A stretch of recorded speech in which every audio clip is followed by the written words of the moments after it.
ಸಾಂಸ್ಕೃತಿಕ ನಗರಿ ಎಂದೇ ಖ್ಯಾತಿಯಾಗಿರುವ ಮೈಸೂರು ತನ್ನ ಐತಿಹಾಸಿಕ ಪುರಾತನ ದೇವಸ್ಥಾನಗಳಿಗೆ ಹೆಸರುವಾಸಿಯಾಗಿದೆ. ಮೈಸೂರು ಮಹಾರಾಜರ ಆಳ್ವಿಕೆಯ ಕಾಲದಿಂದಲೂ ಇಲ್ಲಿನ ದೇವಾಲಯಗಳಿಗೆ ವಿಶೇಷ ಪ್ರಾಮುಖ್ಯತೆ ದೊರೆಯುತ್ತಿದೆ. ಇಂತಹದೇ ಒಂದು ವಿಶಿಷ್ಟ ದೇವಸ್ಥಾನ 108 ಲಿಂಗಗಳನ್ನು ಹೊಂದಿರುವ ಏಕೈಕ ದೇವಸ್ಥಾನ.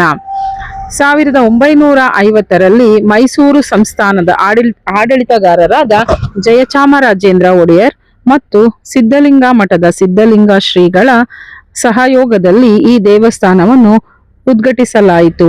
ಒಂದೇ ಸ್ಥಳದಲ್ಲಿ 108 ಲಿಂಗಗಳನ್ನು ಪ್ರತಿಷ್ಠಾಪಿಸಲಾಗಿದೆ. ಈ ದೇವಸ್ಥಾನಕ್ಕೆ ಆಕಾಶವೇ ಮೇಲ್ಛಾವಣಿಯಾಗಿದೆ. ಈ ದೇವಾಲಯದ ವಿಶೇಷತೆ ಏನೆಂದರೆ ಶಿವರಾತ್ರಿ ಎಂದು ನಡೆಸುವ ಹೊದ್ದೂರಿ ಅಭಿಷೇಕ ಮತ್ತು ಬಿಲ್ವಪತ್ರೆ ಸಮರ್ಪಣೆ. ಭಕ್ತರು ಒಂದೇ ಸ್ಥಳದಲ್ಲಿ 108 ಶಿವಲಿಂಗಗಳಿಗೆ ಪೂಜೆ ಸಲ್ಲಿಸುವುದರಿಂದ ಇಷ್ಟಾರ್ಥ ಸಿದ್ಧಿಯಾಗುತ್ತದೆ ಎಂಬ ನಂಬಿಕೆ ಇದೆ. ಈ ದೇವಸ್ಥಾನವು ಕೇವಲ ಆಧ್ಯಾತ್ಮಿಕ ಕೇಂದ್ರವಲ್ಲದೆ ಐತಿಹಾಸಿಕ ಮತ್ತು ಪುರಾತನ ಸ್ಥಳವಾಗಿಯೂ ಗುರುತಿಸಲ್ಪಟ್ಟಿದೆ. ಆದರೆ ಈ ದೇವಾಲಯವನ್ನು ಇನ್ನಷ್ಟು ಅಭಿವೃದ್ಧಿಪಡಿಸುವ ಅಗತ್ಯವಿದೆ ಎಂದು ಸ್ಥಳೀಯರು ಅಭಿಪ್ರಾಯಪಡುತ್ತಾರೆ. ದೇವಾಲಯದ ಸೌಕರ್ಯಗಳನ್ನು ಸುಧಾರಿಸಿ ಇದನ್ನು ಒಂದು ಪ್ರಮುಖ ಯಾತ್ರಾ ಸ್ಥಳವಾಗಿ ಮಾಡಬಹುದು.